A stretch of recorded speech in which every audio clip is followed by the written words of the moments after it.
지난주에 본 대로 이 바리새인들은 예수님을 메시아라고 인정하는 모든 이들을 유대교에서 출교를 시켜버렸습니다. 이 출교라는 게 저번 시간에도 이야기했지만 유대 사회에서의 사회적인 사형이에요. 왜냐하면 출교가 되면 이방인이나 다름이 없고 이방인 부정한 사람들과 같이 밥을 먹을 수도 없고 이방인들과는 식탁을 같이 아니하는 것이 정상이고, 그러면 그 마을에 그동안 친했던 친구들 또 가족들 이런 관계들이 다 끊어지고 이제 그곳마저도 떠나야 하는, 사회적으로 살았던 과거가 완전히 한순간에 부정당하는 일들이 출교를 당하면 일어나는 것이죠. 그러니까 이 맹인의 부모도 분명히 그 바리새인들이 찾아가서 이야기할 때 나는 모릅니다. 분명히 내 아들이 눈을 뜬 것 같긴 한데 어떻게 떴는지 난 잘 모르니까 아들에게 가서 물어보십시오. 그렇게 이야기했다고 하지 않습니까? 그 이유가 유대인들 그 중에 그리스도를 주라고 메시아라고 이야기하는 사람 다 출교하기로 이미 다 그렇게 되었기 때문이다라고 저번 시간에 이야기를 했었죠. 그래서 지금 유대인들이 이렇게 했기 때문에 당연히 이 맹인은 어떻게 됐을까요? 맹인은 자신이 예수님의 제자라고 이야기하고 예수님이 선지자라고 이야기하고 당신들도 예수님의 제자가 되고 싶습니까? 라고 묻기까지 해서 바리새인들이 경로했죠. 죄 중에 태어난 네가 무슨 그따위 말을 하느냐. 당연히 이 사람 출교됐습니다. 그런데 오늘 35절에 예수님이 다시 나타나세요. 분명히 고쳐주시고 떠나셨던 예수님이 이 맹인이 출교됐죠. 지금 35절에 예수께서 그들이 그 사람을 쫓아냈다 하는 말을 들으셨더니, 출교되었다는 말을 들으시니까 다시 나타나셨어요. 갑자기 그를 만나서 이르시되 네가 인자를 믿느냐. 이게 사실은 우리가 되게 중요하게 봐야 할 대목이죠. 예수님이 왜 굳이 이 사람이 출교됐다는 이야기를 듣자마자 굳이 만나러 가셨을까? 그게 첫 번째 의문이고, 두 번째, 그러면 첫 번째 다시 만나셨으면 여러 가지 질문이나 이야기를 하실 수 있는데 왜 네가 인자를 믿느냐? 왜 황당하게 이런 질문을 하실까? 이 두 가지의 질문이 남는 거죠. 인자를 네가 믿느냐? 그런 말 대신에 사실은 네가 믿음의 결단을 한 것을 내가 봤다. 대견했다. 네가 정말 애썼다.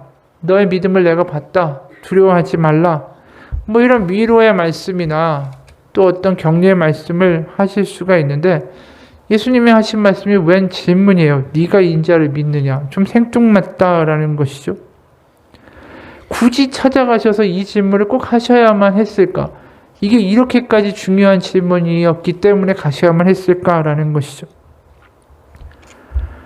우리가 이 인자라는 단어를 성경에서 보게 될 때, 특히 요한복음에서 볼 때 우리는 이 인자라는 것이 가지고 있는 분명한 함의를 찾을 수가 있죠. 예수님이 이미 인자에 대한 단어를 사용하시면서 하신 대목이 몇 군데 있어요. 1장 51절, 요한복음 1장 51절에 나다나엘에게 이제 찾아가시면서 이야기를 하셨죠. 또 이르시되 진실로 진실로 너에게 이르노니 하늘이 열리고 하나님의 사자들이 인자 위에 오르락 내리락 하는 것을 보리라 하시니라.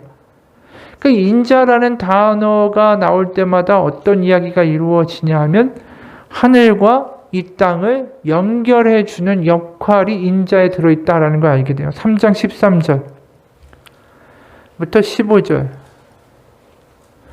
이건 니고데모를 만나서 거듭나야 된다는 이야기를 하시는 와중에 튀어나온 말씀이에요. 3장 13절에서 15절. 하늘에서 내려온 자, 곧 인자 외에는 하늘에 올라간 자가 없느니라.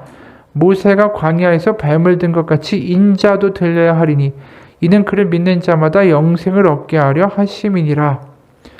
결국 예수님이 인자라는 말을 사용하실 때마다 그건 예수님이 바로 하늘과 땅의 연결자가 되고 하나님과 우리를 연결해주는 길이 되고 유일한 다리가 된다라는 뜻을 말씀하실 때마다 인자라는 단어를 사용하셨다라는 것을 우리가 알게 되죠.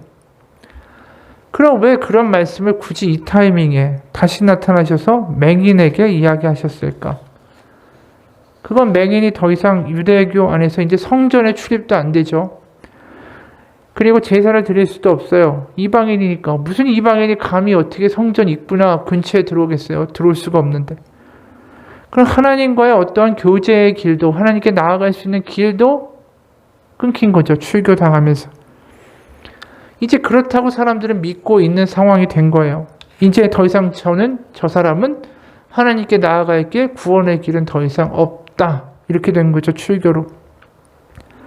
하지만 그 순간에 예수님이 나타나셔서 그게 아니라 하나님이 만드신 새로운 하나님의 길, 진정한 길, 바로 하늘로부터 위에서부터 아래로 만들어주신 새로운 길이 너에게 있음을 네가 믿느냐라고 물으신 거예요. 지금 이 질문은. 그냥 인자를 믿느냐, 너 예수님 믿고 구원 받았냐가 아니라 네가 여태까지 살았던 과거의 유대교에서 믿었던 성전과 제사로 말미암아 밑에서부터 위로 가는 길이 아니라 바로 하나님이 위에서부터 아래로 만들어주신 새로운 길이 너에게 열렸음을 네가 믿느냐라고 물으시는 거예요. 바로 예수님이 이 맹인을 보시고 굉장히 긍휼한 마음이 들었다라는 걸 우리가 저번 시간에 얘기했죠. 예수님이 맹인을 보시니라고 할 때 그 보셨다라는 표현이 그냥 눈으로 봤다라는 게 아니라 그 영적인 마음 눈으로 보았다라는 단어를 사용했다라고 이야기했잖아요. 그러니까 예수님이 이 맹인을 보셨을 때 그 맹인이 살아왔던 과거의 삶들, 세상의 죄인이라는 말을 들으면서 눌려 살고 세상에 멸시당하고 그렇게 살아갈 수밖에 없었던 불쌍한 그의 인생의 모든 과거를 다 꿰뚫어 보셨다라는 표현이거든요. 그리고 긍휼 가운데 그를 계속해서 주시하시고 눈을 뗄 수가 없을 때 계속 예수님이 그 맹인을 보고 있으니까 제자들이 그랬잖아요. 저 맹인 된 게 누구의 죄로 인합니까? 저 사람의 죄입니까? 부모의 죄입니까? 엉뚱한 질문을 하고 있을 정도로 예수님의 마음과 관심이 그를 향해서 떠나지가 않았다라는 거죠. 그런 긍휼한 마음으로 고쳐주시고 이제 그가 출교되어 아무 이제 친척도 없고요. 의지할 데도 없고 더 이상 이제 그 사회를 살아갈 수 없는 어떻게 보면 외톨이가 됐을 때 그에 대한 긍휼함이 여전하신 거예요. 그러니까 그가 너무 안 된 거죠, 예수님이. 그러니까 굳이 찾아가셔서 네가 인자를 믿니? 이것은 하늘에서 새로 만들어준 하나님의 길이고 이 길을 믿는 것은 너 혼자뿐이 아니라 바로 이 길을 믿는 새로운 공동체, 너에게 새로운 가족이 있다라는 것을 분명하게 알려주시는 이야기라는 거예요. 36절에 대답하여 이르되 주여 그가 누구시오니까 내가 믿고자 하나이다. 그러면서 예수께서 이르시되 네가 그를 보았거니와 지금 너와 말하는 자가 그니라. 이거 당연히 사실은 맹인이었으니까 예수님의 얼굴을 못 봤죠. 하지만 음성을 들었을 거 아니에요. 근데 네가 인자를 믿느냐라고 물으실 때 아마 그 음성을 듣고 이미 예수님이구나라는 걸 이 맹인은 알았겠죠. 근데 다만 그것을 확신하지 않으니까 내가 믿고자 싶습니다. 그랬더니 그게 나다. 바로 너하고 말하는 바로 그가 인자다. 그러니까 내가 믿습니다라고 고백했을 때 이런 신앙의 고백을 가진 공동체 새로운 가족이 탄생하여 있다라는 거죠. 이 사람이 외톨이로 살아갈 것이 아니라는 거예요. 그래서 우리가 요한복음 21장에 보면 베드로에게 예수님이 부활하신 다음에 계속해서 이런 이야기를 하신다라는 거예요. 15절에 그들이 조반 먹은 후에 예수께서 시몬 베드로에게 이르시되 요한의 아들 시몬아 네가 이 사람들보다 나를 더 사랑하느냐 하시니 이르되 주님 그러하나이다. 내가 주님을 사랑하는 줄 주님이 아시나이다. 이르시되 그 다음에 내 어린 양을 먹이라 하시고 그리고 또 물으셨죠. 또 두 번째 이르시되 요한의 아들 시몬아 네가 나를 사랑하느냐 하시니 이르되 주님 그러하나이다. 내가 주님을 사랑하는 줄 주님께서 아시나이다. 이르시되 내 양을 치라 하시고 세 번째 이르시되 요한의 아들 시몬아 네가 나를 사랑하느냐 하시니 주께서 세 번째 네가 나를 사랑하느냐 하심으로 베드로가 근심하여 이르되 주님 모든 것을 아시오매 내가 주님을 사랑하는 줄을 주님께서 아시나이다. 예수께서 이르시되 내 양을 먹이라. 바로 내 양을 먹이라라고 말씀하실 때 그 양에 누가 들어있겠어요? 이 맹인 같은 사람들이 들어있는 거예요, 지금. 바로 출교당하고 믿음 때문에 세상 가운데 멸시당하고 세상 가운데 외톨이가 된 바로 그 양들을 네가 가서 먹여야 된다. 그걸 베드로에게 계속해서 말씀하고 계시는 거예요. 지금 예수님의 마음이 어딜 향해 있는가? 베드로에 대한 마음도 있지만 동시에 그 양들, 세상 가운데 버려지고 더 이상 이스라엘 유대에서는 더 이상 아무런 어울릴 리가 없는 예수를 믿는 그 메토리가 된 맹인과 같은 이들, 그들에 대한 하나님의 이 예수님의 긍휼함이 있는 거죠. 베드로에게 계속해서 이야기를 하시는 것은. 그래서 실제로 마태복음 12장에서 예수님이 이런 말씀도 하시죠. 마태복음 12장 46절부터 49절. 예수께서 우리에게 말씀하실 때 그의 어머니와 동생들이 예수께 말하려고 밖에 섰더니 한 사람이 예수께 여짜오되 보소서 당신의 어머니와 동생들이 당신께 말하려고 밖에 서 있나이다 하니, 이 마리아와 그 형제들이 와 있는 거죠. 그때 48절, 말하던 사람에게 대답하여 이르시되 누가 내 어머니이며 내 동생들이냐 하시고 손을 내밀어 제자들을 가리켜 이르시되 나의 어머니와 나의 동생들을 보라. 누구든지 하늘에 계신 내 아버지의 뜻대로 하는 자가 내 형제요 자매요 어머니니라 하시더라. 이게 그냥 하시는 말씀이 아니라는 거예요. 지금 출교되어 이 맹인으로 이제 나았지만 앞으로 살아가야 하는 이 사람이 바로 여기에 속하는 거예요. 제자고 바로 그가 나의 동생이고 나의 형제다라는 이야기예요. 그러니까 그 마음이 너무나도 그 형제로서의 그 맹인을 이제 맹인에서 회복됐지만 그를 바라보시는 그 예수님의 마음이 있기 때문에 출교당하고 부모를 잃고 고향을 잃은 이 사람에게 바로 그것을 알려주고 싶으신 거예요. 너에게 가족이 있다. 너 이제 외톨이가 아니야. 거기에 분명한 믿음과 소망과 희망을 주시고자 하는 마음이 있기 때문에 굳이 찾아가셔서 네가 인자를 믿느냐라고 물으셨다라는 것이죠. 그러면서 분명히 거기에서 얘기하시는 거죠. 네가 그를 보았거니와 지금 너와 말하는 자가 그이니라. 그렇게 얘기하면서 38절에 이 맹인의 반응이 뭐냐면 이르시되 주여 내가 믿나이다 하고 절하는지라. 여기 절한다라는 표현은 그냥 엎드렸다라는 표현이 아니라 이 헬라어의 프로스퀴네오라는 이 엎드리다는 단어는 경배하다, 예배하다라는 뜻이에요. 바로 예수님 앞에 예배 드렸다, 엎드렸다. 바로 예수님을 주로 고백하는 사람들의 그 무리의, 그 가족의 일원이 되었다라는 뜻이에요. 그리고 드디어 이 사람 회당에서 쫓겨났지만 새로운 성전이 되는 예수님을 통해서 하나님께 나아갈 수 있는 길을 얻은 새로운 길을 발견한 사람이 된 것이죠. 위에서부터 아래로 열리는 하나님의 길을 영접한 사람이 된 거예요.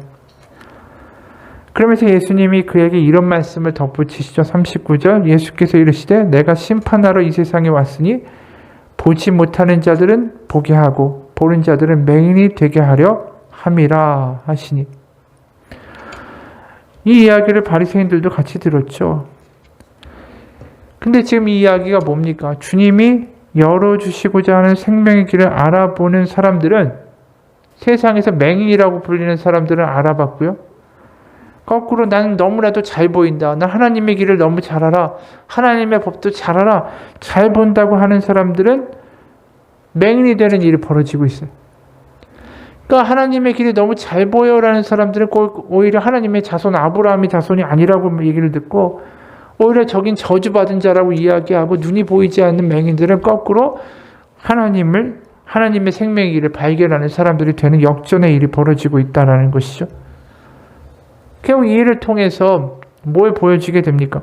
구원이 자신들에게 당연히 속한 것이다라고 믿고 있는 이 바리새인들과 유대인들은 구원에 대하여 오히려 벗어나게 되고 오히려 구원의 일말의 가능성이 없다고 하는 사람들이 오히려 구원을 얻게 되는 존재가 된다라는 역전이 보여지고 있다는 거죠. 우리는 다 우리 스스로 인정하고 살죠.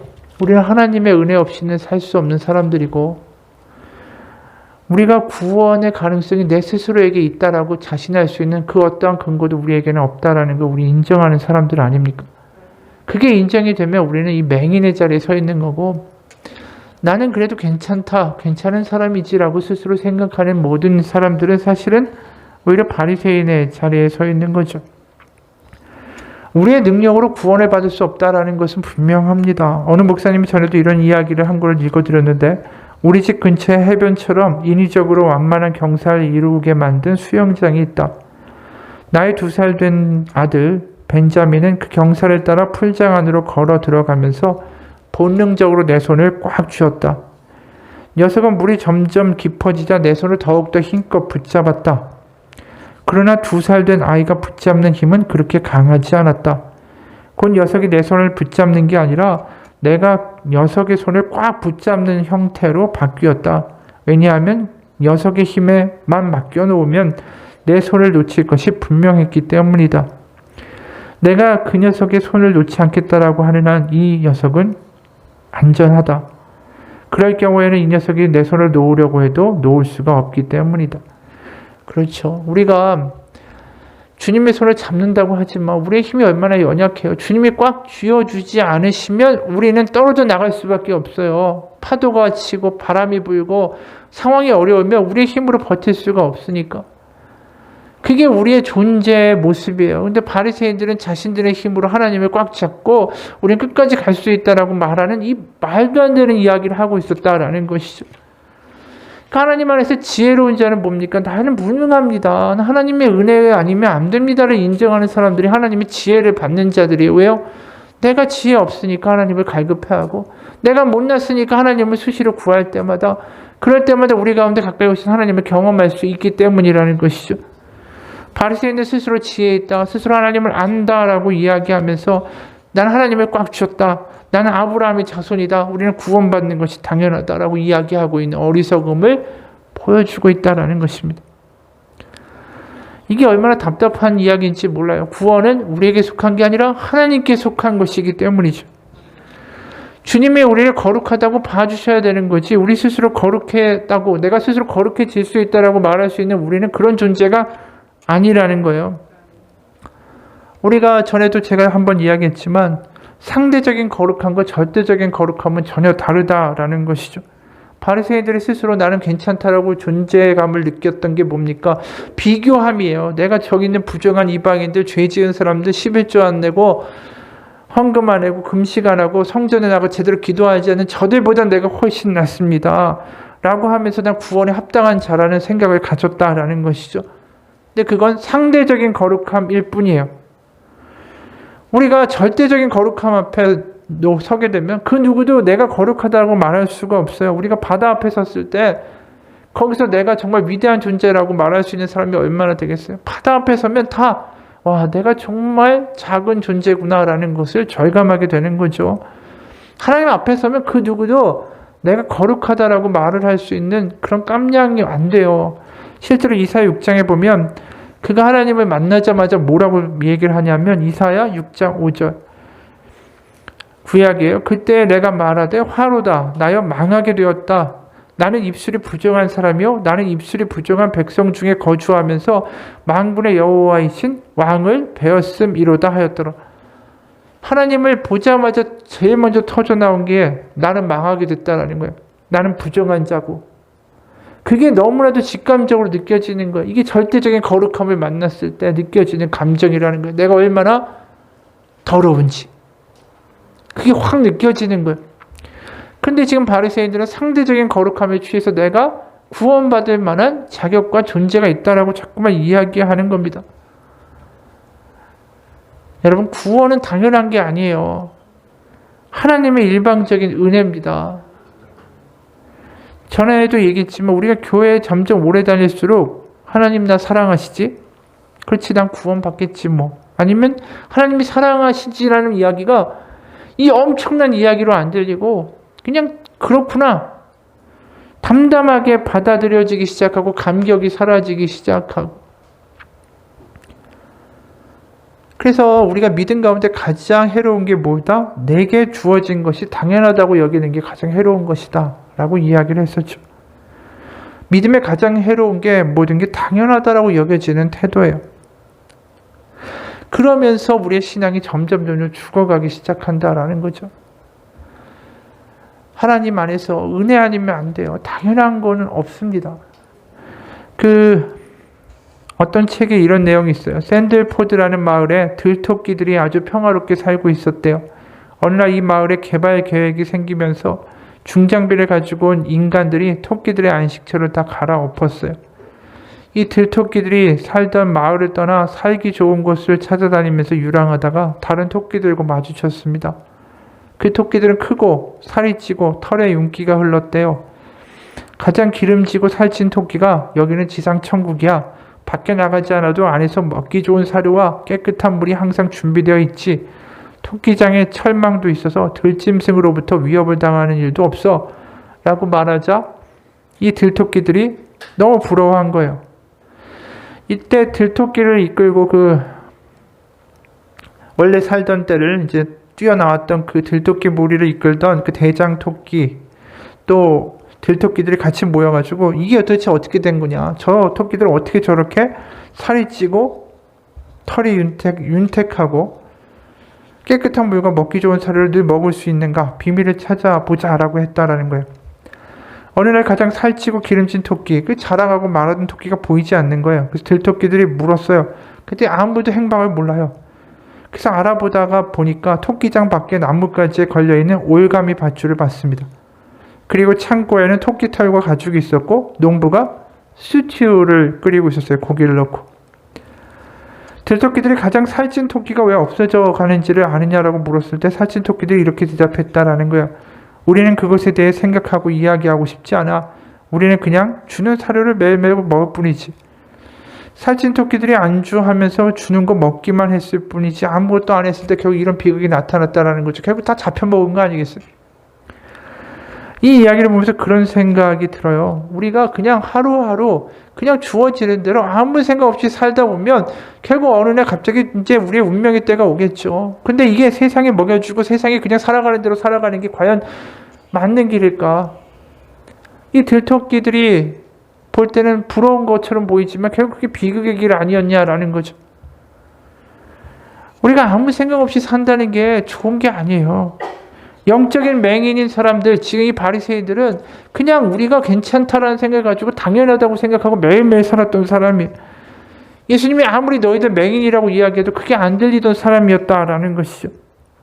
그러면서 심지어 40절에 이렇게 얘기하죠. 바리새인 중에 예수와 함께 있던 자들이 이 말씀을 듣고 이르되 우리도 맹인인가? 예수께서 이르시되 너희가 맹인이 되었더라면 죄가 없으려니와 본다고 하니 너희 죄가 그대로 있느니라. 차라리 너희가 지금 너희들이 저주하는 맹인이 됐으면 차라리 너희는 구원받았을 텐데 오히려 너희들이 맹인이 아니라고 하는 말 때문에 너희들은 오히려 죄 가운데 살고 있다라고 이야기하시는 거예요. 비극이죠. 율법과 하나님의 말씀을 가장 잘 알고 금식에다가 11조까지 잘 한다고 하는 사람들이 맹인이 되고 있다는 게 얼마나 끔찍한 일이에요. 여러분, 우리에게 주어지는 은혜는 당연한 게 아니에요. 내가 사랑받는 것도 당연한 것이 아닙니다. 나는 사랑받을 만한 존재가 아니잖아요. 얼마나 나도 나를 사랑하는 게 힘들 때가 있을 정도의 사람 아니에요? 약하고 번덕 많고 화도 많고 죄도 많고 사람들이 내 마음을 다 읽을 줄 안다면은 내 마음의 모든 걸 다 본다면 어떻게 나를 사랑하려고 하겠어요? 우리가 사랑받는 거 당연한 것 아니고 은혜도 당연한 것이 아닙니다. 우리가 맹인인가 아닌가를 증명할 수 있는 가장 확실한 길은 뭐냐 하면 십자가를 봐도 아무런 게 느껴지는지 안 느껴지는지 여부예요. 우리가 십자가를 봐도 아무 느낌이 없다. 그럼 아까 말한 그냥 사료만 받아 먹으면서 그냥 아무 생각 없이 살아가다가 죽게 되는 그런 집토끼들과 다를 바가 없다라는 것이죠. 우리가 십자가를 보면서 눈뜬 장님이 되지 않기 원합니다.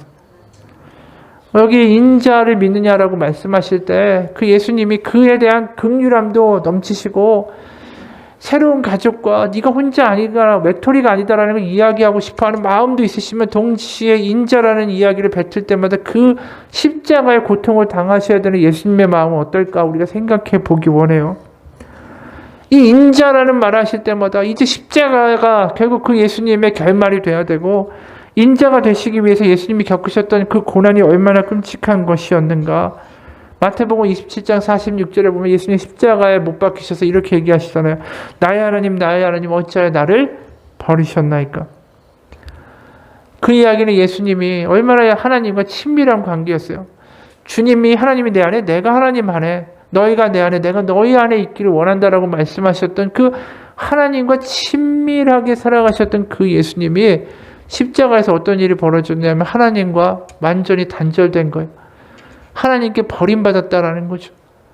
그러니까 하나님이라고 불러도 하나님 느껴지지 않고 완전히 하나님으로부터 격리되어 완전히 버림받았다라는 것이 바로 나의 하나님 어찌하여 나를 버리셨나이까라는 절규 안에 들어있는 거예요. 그걸 겪어야 되는 게 누구라고? 우리였다라는 거예요. 우리가 죽어서 하나님 앞에 갔을 때 나는 널 몰라. 그 말만큼 끔찍한 이야기를 듣는 게 없다라는 거예요. 나는 너를 모른다. 그거를 우리가 당해야 될 걸 예수님이 당하고 계셨다라는 거예요. 하나님의 아들이 지금 하나님한테 난 너를 몰라. 이것을 당하고 있다라는 것이죠. 이게 우리의 자리여야 된다라는 거예요. 그래서 고린도후서 5장 21절에 이런 말씀하죠. 하나님이 죄를 알지도 못하신 이를 우리를 대신하여 죄로 삼으신 것은 우리로 하여금 그 안에서 하나님의 의가 되게 하려 하심이라. 바로 하나님의 아들이 우리의 자리가 우리가 당해야 될 마땅한 그 자리를 대신해서 당했다라는 이야기예요. 그러니까 예수님이 십자가에서 당하시는 모든 고통의 그 자리는 사실 우리가 있어야 할 자리였다라는 거죠. 그렇기 때문에 저 십자가가 당연한 게 아니에요. 우리가 사랑받고 우리가 구원받고 우리가 하나님의 자녀로 불리게 된 건 너무나도 끔찍한 예수님의 고통이 있었기 때문이죠. 내가 당해야 할 그 자리에 그분이 있었기 때문. 네가 인자를 믿느냐? 그 말에는 예수님의 고통도 담겨 있는 거예요. 예수님의 십자가의 아픔도 담겨 있는 거예요. 그거에도 불구하고 그 맹인을 위로하기 위해서 다가오신 예수님의 마음이 어떠한지 우리가 알 수 있을까요? 바로 세상 가운데 아버지를 잃은 고와 같이 나는 너를 모른다라는 이야기를 들으며 그 가운데 고통 가운데 비명 지르시는 바로 예수님. 그것 때문에 우리가 더 이상 고아가 아니라 하나님의 자녀가 된 거예요. 예수님이 우리를 모른다고 하시려고, 하나님이 우리를 모른다고 하시려고 하셔도 바로 예수님의 십자가 때문에 우리를 모른다고 하실 수가 없게 된 것이죠.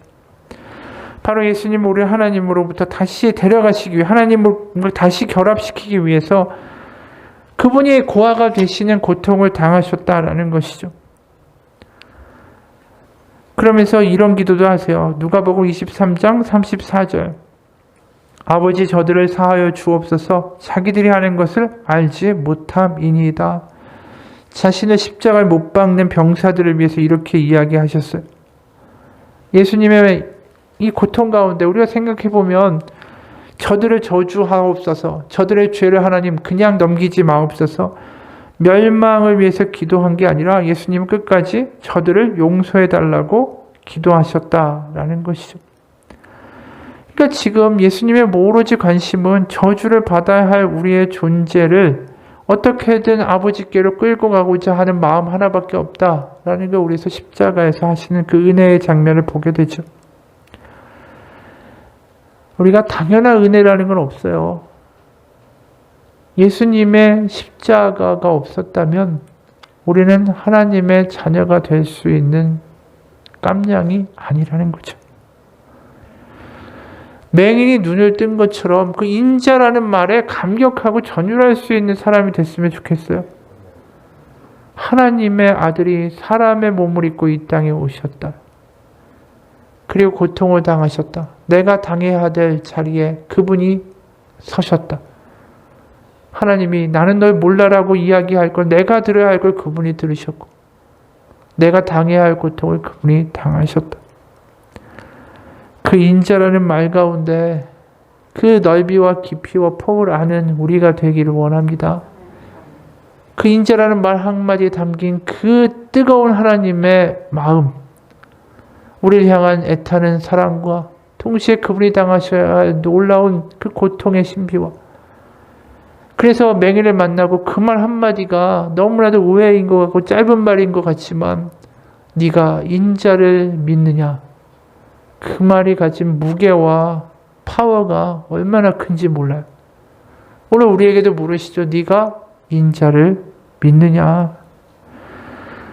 바로 주님의 말, 주님의 은혜, 주님의 사랑 그거에 대하여 깨닫는 우리가 되기 원합니다. 한 이야기를 읽어드리고 오늘 설교를 마치고자 해요. 아침에 간호사가 출근해 보니까 아직 진료가 시작되기 전에 이른 시간이었는데 25살 남짓 되어 보이는 젊은 아가씨와 흰머리가 희끗희끗한 아주머니가 두 손을 꼭 마주잡고 병원 문 앞에 서 있었다. 아마도 모녀인 듯 했다.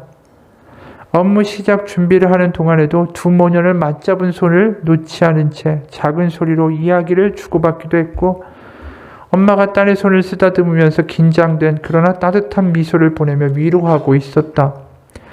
잠시 후 원장이 오고 간호사는 두 모녀를 진료실로 안내했다. 진료실에 들어온 아주머니는 원장 선생님에게 떨리는 목소리로 말했다. 얘가 제 딸이에요. 옛날에 그러니까 초등학교 들어가기 전에 외가에 놀러 갔다가 농기구에 다쳐서 왼손 손가락을 모두 잘렸어요. 다행히 네 손가락은 접합수술에 성공했지만 네 번째 손가락은 그러지 못했어요. 그리고 잠시 말을 멈춘 후 떨리는 소리로 말을 이었다. 다음 달에 우리 딸이 시집을 가게 됐어요. 사위 될 녀석이 괜찮다고 하지만 그래도 어디 그런가요? 이 못난 애미가 보잘것없고 어린 마음에 상처도 많이 줬지만 그래도 결혼 반지 끼울 손가락을 주고 싶은 게 이 못난 어미의 바람이에요. 그래서 말인데 늙고 못생긴 손이지만 제 손가락으로 접합수술이 가능한지. 그 순간 딸도 간호사도 그리고 원장 선생님도 아무 말도 할 수 없었다. 병원 원장 선생님은 흐르는 눈물을 닦을 생각은 못한 채 대답했다. 그럼요. 가능하죠. 예쁘게 수술할 수 있습니다. 그 말을 들은 모녀와 간호사도 눈물을 흘릴 수밖에 없었다. 이 이야기가 사실 너무 지나친 이야기 같죠. 터무니없는 이야기 같기도 해요. 그런데 더 터무니없는 이야기가 뭔지 아세요? 하나님의 아들이 우리를 위하여 죽었다라는 이야기예요. 그 이야기에 우리가 장님이 되지 않기 원합니다. 같이 기도하겠습니다. 하나님이 우리에게 새로운 심장을 주겠다. 부드러운 마음을 주겠다. 나의 자녀로 삼고 싶다. 죄 가운데 빠져있고 엉망이었던 우리의 삶 속에 그 아들을 보내셨습니다. 그리고 그 아들을 비참하게 십자가에 죽게 하셨습니다. 그렇게 해서라도 나를 건지고 나를 데리고 오려는 하나님의 사랑이 바로 네가 인자를 믿느냐라고 말씀하시는 그 말씀에 담겨 있습니다. 우리를 위하여 너무나도 말도 안 되는 일까지 일으키시고 하신 하나님의 사랑, 그 십자가에 우리가 눈뜬 사람이 되기 원합니다. 그 십자가에 장님으로 살지 않기 원합니다. 예배당에 올 때마다, 성경책을 펼 때마다, 주님을 생각할 때마다, 말씀을 읽을 때마다 그 십자가에 대하여 장님이 아니라 뜨거운 감격과 믿음과 감사함으로 나아갈 수 있는 우리의 신앙 되기 원합니다. 그래서 눈이 열리고 귀가 열려서 하나님의 말씀을 듣고 하나님의 말씀을 보고 그 말씀 가운데 사로잡혀 세상을 이기는 우리의 삶이 되게 하여 주옵소서. 예수님 이름 받들어 기도합니다. 아멘. 우리 같이 잠깐 기도합시다.